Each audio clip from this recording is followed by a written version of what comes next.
the Sportsline Podcast here on CHCH and Parent TV. I'm Bubba O'Neil. No doubt in this ram-jammed world of podcasts, we consider ourselves very unique in that sense that we highlight teams, athletes, broadcasters, and sports executives from our very own backyard here in the Golden Horseshoe. Today, a pioneer from Hamilton who helped to grow mixed martial arts throughout this country. Under the leadership and guidance from his father, Rick, Jeffrey Lee Joslin learned the fine art of karate. In the mid-1990s, this individual separated himself, mastering the art of Brazilian Jiu-Jitsu, becoming the first Canadian in history to win a major international Brazilian Jiu-Jitsu tournament at the 2002 Pan American Championship. From that point, Joslin's career exploded with opportunities in the UFC, TKO, Apex, Hardcore Fighting Championships, and other promotions. Out of the ring, and for many years now, Jeff Joslin's life has come full circle as a coach and instructor, teaching thousands of students at a school his father founded in the Hammer nearly 60 years ago. Let's say hello to Jeff Joslin. Jeff, a pleasure to have you here. And I think I said this to you when I contacted you. We've been doing this now, I think, 2.5 years. I'm embarrassed at myself, and I apologize for you. You should have been a first-year guy right out of the box, but I'm so glad that you've joined us today. It's amazing to be here. And to be honest, you did message me a while back, but I got a little nervous, so I didn't show up for that interview. But it's good to be here now. No, and I understand too. But you and I go back.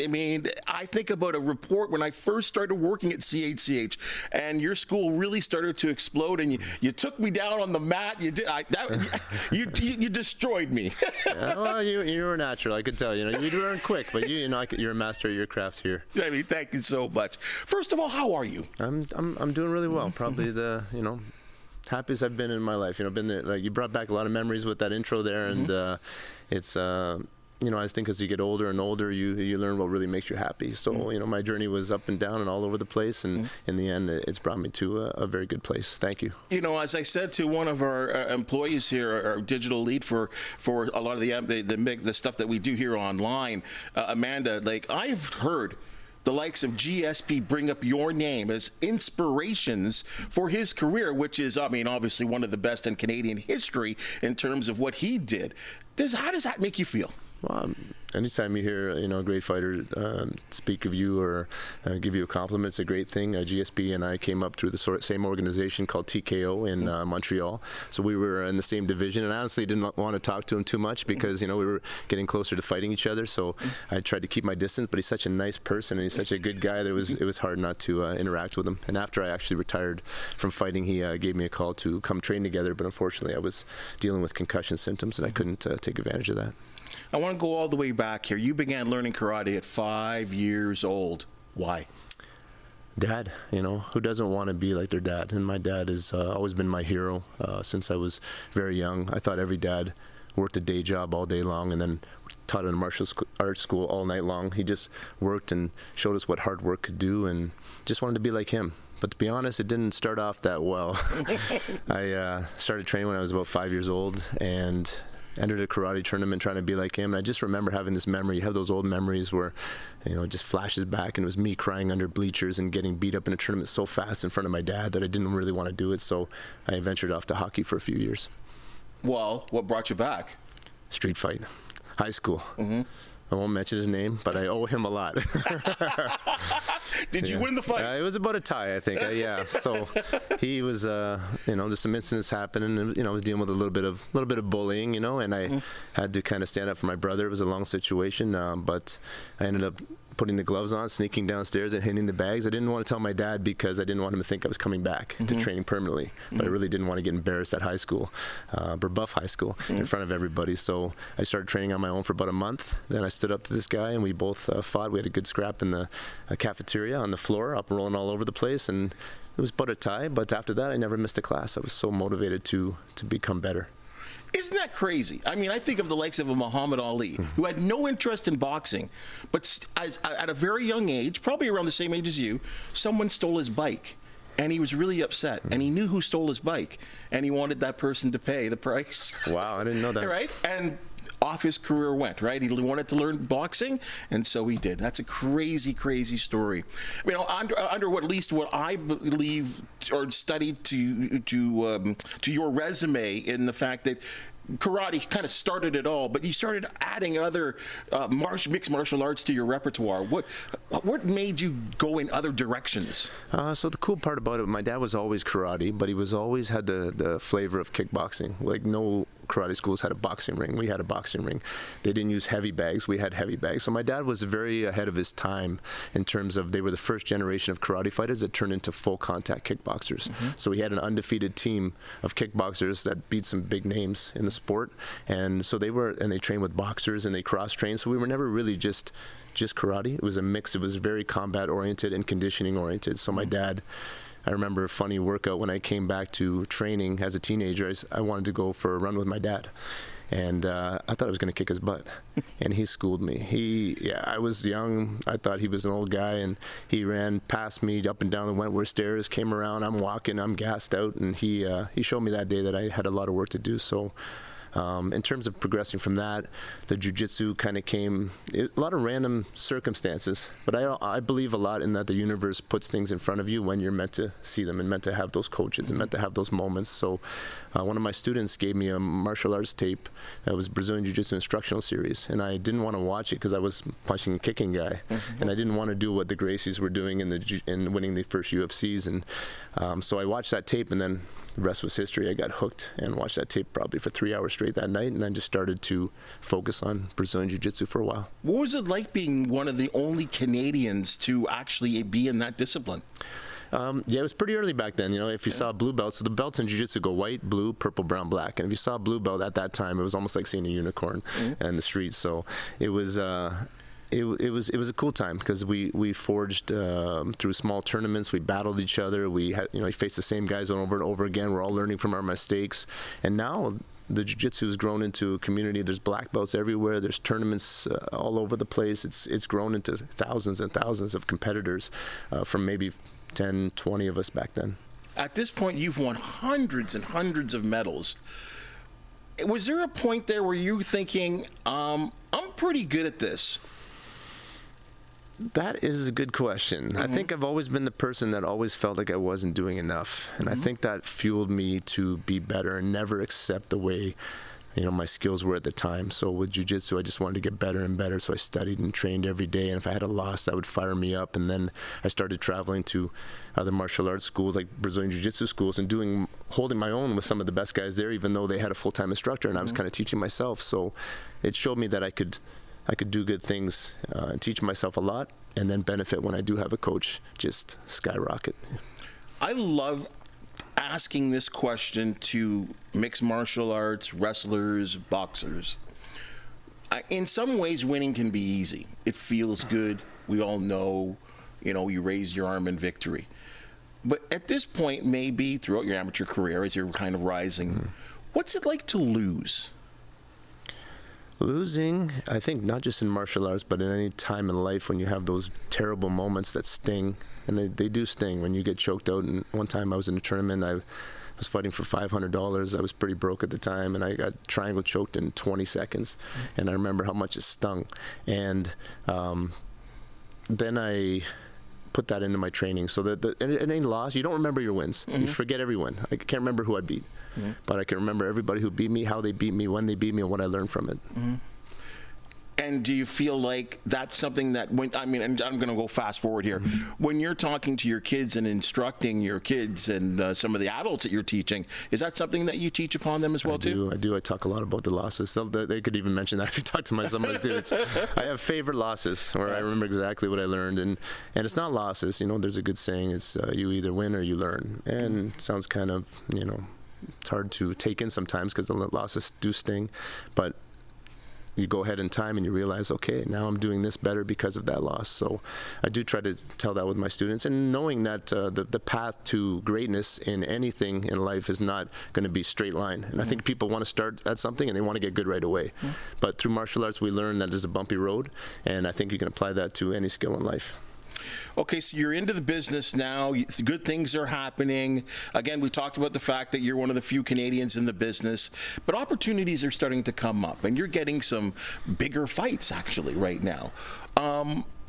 When you're getting into the business now, and you've got to get a trainer, and you're working probably harder, and was there a point where you were like, I'm going to focus on this being my career?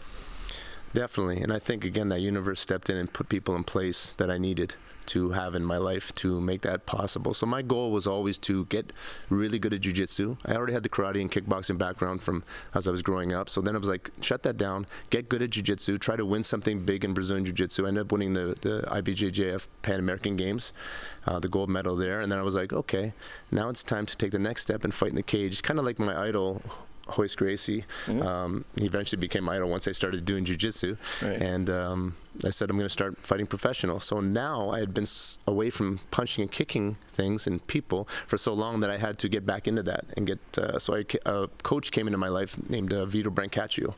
And his attention to detail hooked me. So I started traveling every day to Mississauga, 45 minutes back and forth to train with him and just pick his brain and learn from him, and he changed my life in terms of striking as well. So with my dad's background and then my coach Vito, we got back in shape for professional fights, and then I had my debut when I was 27, mixed martial arts debut. But I had a good time, an easy time getting a fight because of all the hype building around the jiu-jitsu tournaments and the martial arts background. The promoters were always ready to put me in when I wanted to, so I had no trouble finding a fight. I want to look at a couple of your fights. That maybe lessons good, lessons bad. Maybe you can tell me a little bit about it. I want to get into this fight. I think a lot of us, especially here locally, started to really understand who you are. You got a fight against a guy by the name of John Fitch, who would end up, I think, he fought like 40, 50 fights in mixed martial arts. If we could look at that fight here, guys, and we have the visuals right now, I just want you to kind of talk about that fight and what you saw and what you were thinking at this time of your life. So at this moment in my life, I had just gotten back. I went to train at a place called Team Quest in Portland, Oregon, and they have all the guys a lot of guys in the UFC and a lot of guys from the Ultimate Fighter reality show. So I went down there and I had a really great training camp there, and I got to face all the guys I watched on TV, and I did well. And I was like, okay, I can do this. And my opponent changed a few times for this fight. A couple guys pulled out, and then I got a guy named John Fitch, and he knew nothing about me. I knew nothing about him, so I thought it's a fair fight. So we took the fight, and it ended up being one of my favorite fight in my career. And he went on to be number 2 in the world. And if you watch the fight, you'll see how the Hamilton boy does out there. So it was a pretty crazy moments in that fight. I got hit with a headbutt in the first round, which knocked my teeth out, broke my nose, but I thought it was a punch, so I kept fighting, and the referee didn't see the angle, so I had to keep fighting. And then second round was a bit foggy, I was a bit slower, and then I got my speed back, and I slipped a punch, and I hit him with an uppercut, which cut his lip in half. And he ended up calling a timeout right on the spot. And I kind of froze. I didn't know what to do. He called a timeout. Yeah, he called a timeout. He was getting tired, I think. And then when he thought his lip fell off his face, so he called a timeout, and I backed up because I didn't know what to do. I thought I won the fight. Referee stepped in and actually gave him a timeout. I think it was the first timeout in MMA history, and he had a 2-minute break just to walk around, and I'm bleeding everywhere from the headbutt, and then the referee said, fight again. We continued fighting, and after all that, he got a decision win, and it made a top 5 rip-off in MMA history list. So. Well, I'm going to get in there, and that's exactly where I'm going to go with this, because I watched the fight, okay? I watched a fight 2 nights ago from beginning to end. You landed way more significant blows. You carried the fight. I thought you beat him rather handily. I don't even think it was anything like a split decision, like it was the actual call of it. I'm surprised. And yes, and of course you got into that, because I was actually surprised to see the time out there. And I know this was something that was discussed after the fight. Because of the end result of this, and I think deep down, I mean, many years now, you thought you won the fight. I did, yeah. When it was done, I was looking at the crowd like, man, we did it together. We did it, you know. Right. And then when they called my name first, they called 3 scores, right? So they said 29-28, Jeff Joslin. Okay. Then I'm putting my shirt on. They say 29-28, Fitch, and I'm just like, what? And then I was like, is there even a possibility that I didn't win this fight? And then when they called his name, and his face was shocked, my face was shocked, the whole place was shocked, and there was booing. Went the wrong direction, I believe. So, but a lot of good came from that fight, because every time, then he went on to the UFC before me there, and he won, I think, 10 fights in a row, and got the record for most wins in a row in UFC history. And every time his fight played, or the people would share that video. So then my name started to get out there. Now, ultimately, I think that's how I got the call to fight in the UFC, just because of hype, because there was no Facebook, there was no social media, it was just emails, and you had to really grind to get there. A couple of, I remember a year later, you got a fight with the guy by the name of Nuri Shakira? Yes, Shakir. Okay, and in Hull, Quebec. And you win a title there. Let's see that fight, guys. So at this point in my life, I'm probably the best fighter I've ever been. Vito's got my hands very, very sharp, my strikes, my kicks. And this guy had never been knocked out. Nuri had never been knocked out in 36 fights, and he'd fought 4 UFC guys. The fight before this fight, he went 3 rounds with Masvidal from the UFC, which is who went on to be a big name in the sport. And so my goal was to knock him out. And we did it. I trained so hard for that fight, in all fights, trained all year round, all the time, and I scored the knockout in the first round. So after that, I was like, if the UFC doesn't call now, it's not meant to happen, because I've done every single thing possible, and I had good feelings. And they did come knocking. A month later, about a month later, I got the call, and I later found out why they called. So when I did get to the UFC, fast forward a little bit, the writer, Thomas Gerbazi, I believe his name was, and he came out to me, are you Jeff Joslin? Are you Jeff Joslin? Are you Jeff Joslin? He goes, finally you're here, so people will stop emailing me all day long. So he was getting hammered, because this is the only email on the site. He was getting hammered with emails, get Joslin in the UFC, get Joslin in the UFC. So whoever sent those emails, I appreciate that. So I got the whole city, Hamilton, because it was an outpour. I mean, you belonged at that point. And it was on TSN. That's how, I think that fight, the Fitch fight, was on TSN, so it was nationwide. So everything was coming into place, and everything kind of was falling into the right spots. And I got the call, and I honestly thought it was a prank call at first. It was Joe Silva called me, and I'm like, Joe Silva, I don't know, man, they're going to call you in the middle of the night at my work, and it was the real deal. So they asked me to fight Josh Koscheck, who was at that point, I think top 5 or 10 in the world, and nobody in the division wanted to fight him. So they all said no. That was another reason I got the call. So I was next on that list, and I got the call. I'm like, yeah, of course we're going to fight Josh Koscheck. How'd you do? So going into this fight, I thought, okay, I believed I had the better striking, and I had the better jiu-jitsu, and he had the better wrestling. He was a national champion wrestler, phenomenal wrestler, and so I always go into fights better at 2 out of 3 disciplines: striking, wrestling, jiu-jitsu. So I felt I had 2 out of 3. If I go in and they're better at 2 out of 3 or 3 out of 3, man, that's not a good fight. So I always put myself in a position where I was hopefully better at all 3 or 2 out of the 3. And I believed in that fight I would be better in 2. So I took the fight with Josh, and ended up, he wanted to strike at first. So we're moving around. I hit him a few times, and his eyes changed. He didn't want to throw any more strikes. So he got back to his wrestling, took me down. He did a great job of controlling the fight from the top. When we hit the ground, my jiu-jitsu, we kind of nullified each other. I would have rather been on the top position, but I knew I was going to be on the bottom, so I trained very hard for that, and we kind of nullified each other, so the referee had to break us up, stand us up a few times, because no damage was being done, and that kind of repeated for a little bit. I won the striking exchanges, he won the wrestling exchanges, but we knew we didn't do enough. He's the known star, he's the rising star. Sure. They didn't even talk about me for the first 2 minutes on the broadcast, and all of a sudden they start saying, "Oh, wait a minute, Jonathan's got some good stuff here, right?" And so we knew we had to knock him out for a decision, and unfortunately we couldn't do that. He was standing actually very far away. I was very surprised. The cage was very big, so it was my first time in the UFC octagon. It was bigger than I thought, so it would take me a few fights to get used to that. And he was very far away, and then he was very close with the wrestling, and it was a fun fight. I hear this in all fighters. There's a lot to learn about the business. What did you learn about the business of UFC? I didn't learn this till after I retired. So you have to be a bit more character. You have to be, I was myself, I'll show you my skills in the ring. I'm not going to talk a lot of trash. I think there's some value in being a little bit more trash talking. We see that just in terms of a business standpoint of making money. We saw Conor McGregor. Now that's an end I could never get to. I would never be in that zone. But he showed you that it makes money. You don't even have to be, winning all your fights, and you're making a lot of money. So maybe I would have. I probably still wouldn't talk trash, Bubba. But I definitely saw how things work a little bit in terms of it being your persona and your skills. So that's something I would have maybe changed a little bit. Well, I mean, that's the early days of UFC, quite honestly, right? And now we're at like UFC 350 or whatever we're at right now. What do you think about the business right now and what it's turned out to be? I think it's survived a lot of hard times. Back in the days, they were trying to shut it down at the beginning, right? So now it's grown into a huge sport, a lot of opportunities for athletes to compete and train and have a goal to go into. There's a lot more opportunities for Canadians now. There's Canadian shows.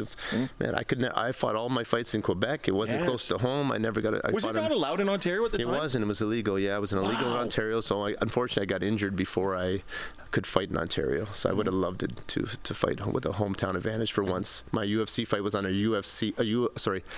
Marine base. So I was definitely not the favorite in that fight. What if we got this new TD Arena Coliseum? Would you make a comeback? We got Floyd Mayweather. We got Mike Tyson, 59 years old, doing little exhibitions. Well, that would be, I think we'd sell a few tickets right here in Hamilton. That's for sure. But I think my type of fighting done just because of my injuries and the concussion that I sustained in training and stuff. So it's there's a lot. You have a lot of life to live after you finish your career. We'll get to the end of your career, or forced to retire in a sport, and I'm sure a lot of athletes go through that. Well, again, there was some notoriety gained and experience, and your name kind of got big, and all of a sudden you're doing some movies and getting pieces. And Tapped Out was kind of a legendary movie for a lot of people, and The Secret Cross. But the one I want to focus on here is this Off the Ropes in New Zealand. What was going on here? That one, actually, I don't even know if that was not even my movie. That got thrown onto my mix, into my.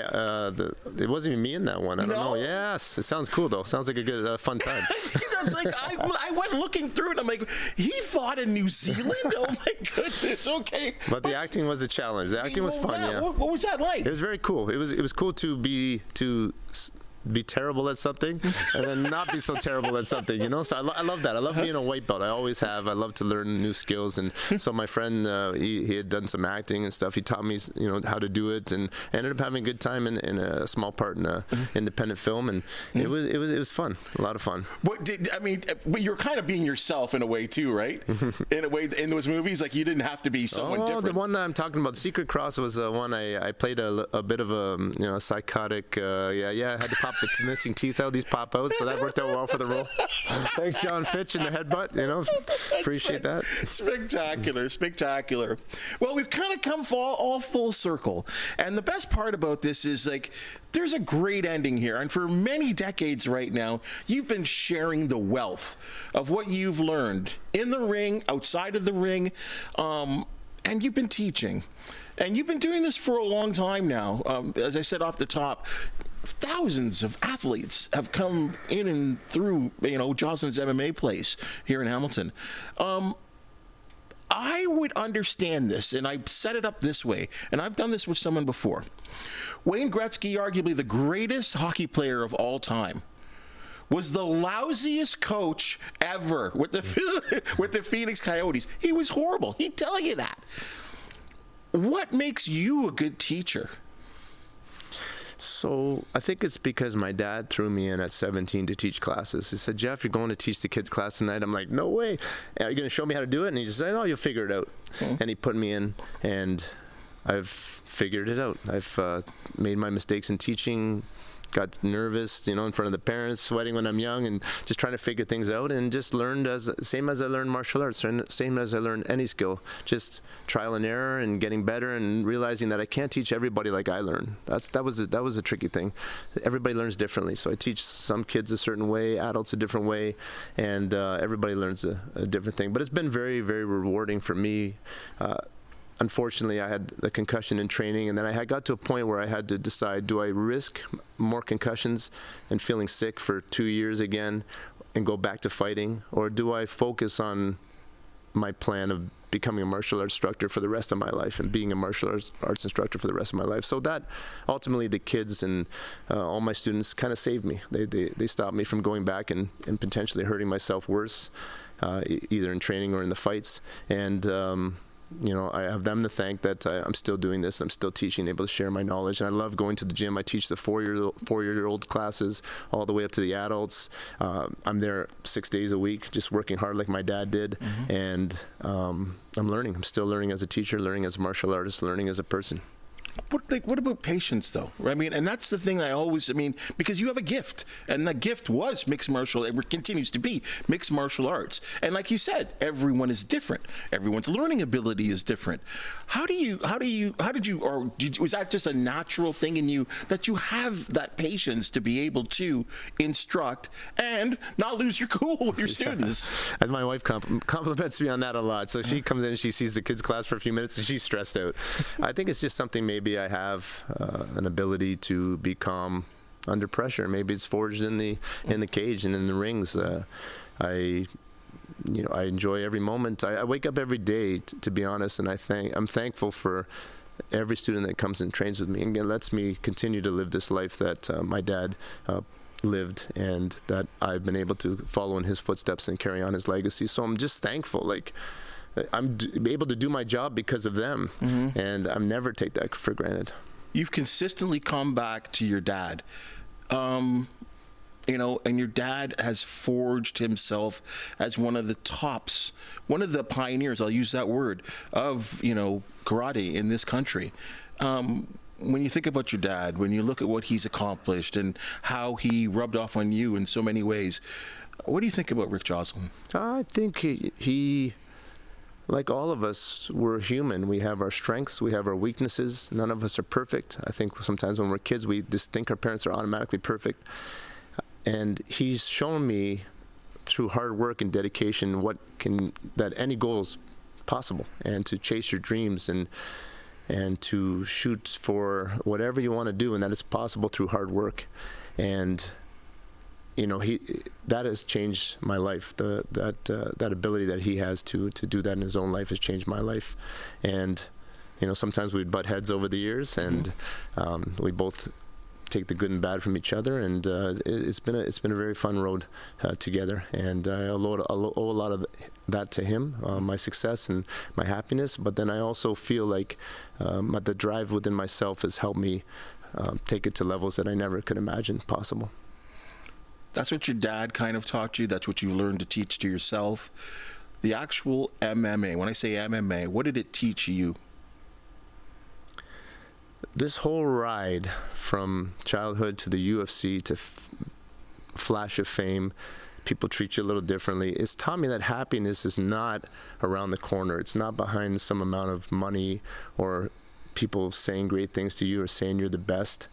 It's in the small things. It's in your family. It's in your kids. It's in those little moments. It's in your health. It's in the small things. And it's been a long chase, but I've come to realize that, and I'm in a good place now.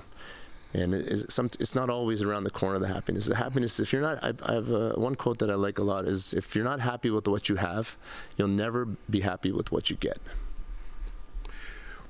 If I get to end on this, mixed martial arts, whether it be karate, the Brazilian jiu-jitsu that you've become a master in, is it a way of life? Like, is it more than just the actual art and movement? Is it a way of life? It is. Martial arts, you think it's about fighting, but it's about, I think, the fight within yourself, to look at yourself realistically, see where you're weak, see why things in your life are not playing out the way you want, and what changes can you make? And do you have the discipline to make those changes? Do you have the fire inside yourself to change yourself and make yourself a better person, or make yourself stronger, and not to blame other people? Always, it gives you that strength. When you do something wild, like achieve a world-class level in martial arts or any field, you can apply those skills to anything in life. And that's what I tell my students. I used to worry, actually, that all this dedication to this sport, if it didn't work out, would I have wasted so much of my life? But martial arts is life. Martial arts is failing. It's getting knocked down. It's getting back up. life is failing, getting back up, sometimes sticking your teeth back in and smiling at the world. So it's very, they're correlated. Jeff, if anyone that's watching this or listening to this want to attend a class, want to come to your school, here's an opportunity. Sell it for me, please. Yeah, just if you want to have some fun, get into the best shape of your life, learn some skills, meet some great people, be part of a good community, just come by and try a free class with me anytime. But we have Brazilian Jiu-Jitsu, kickboxing, kids classes, adult classes, day classes, night classes, and I'll be there. I'll be there one teaching you. So I have a hard time delegating to other people. I like to be there myself, and I'm excited to meet you if you come in. Your ride has been unbelievable to this point, and there's probably so much left for you to share with other people. And I'm blessed, actually, that you've come in here and shared this on the Sportsline Podcast. Unbelievable career. Congratulations with all that you've done, as not only the mixed martial arts part of it, but I know you're a good family man as well too. So congratulations and all that continued success, Jeff. Thank you. And I am writing a book about it all right now. It's almost done. Yes. Hold on, then you can't slip this by me. What's going on? Writing a memoir. I've been writing for 2 years, and to be honest, I've fallen in love with writing. I train every day. I have coaches from Los Angeles that I've been learning from, and it's such a difficult skill. So if you're a fighter, you can be a writer, and if you're a writer, you could become a fighter. It's they're very similar. So I'm writing this my life story, sharing all the lessons, and I'm not holding back. There's been times where I've been in tears and I can barely see the keyboard, just sharing the truth. And I think I hope people will like it. When you have that release date, will you come back on the Sportsline Podcast? I will. I would love to. And it's been amazing to be here with you. Thank you. Make it so easy talking with you. Appreciate your time, partner. That's your Sportsline Podcast for the day. And as you've just seen and heard, we love talking sports with quality people like Mr. Joslin. If you do know of an athlete, team, or event to promote the Sportsline Podcast you want to hear from you, please hit that thumbs up, like, and subscribe button. Like, subscribe. If you have something to say, please comment. I want to hear it. For the outstanding people that make the Sportsline Podcast possible, thank you so very much. And we'll see you real soon.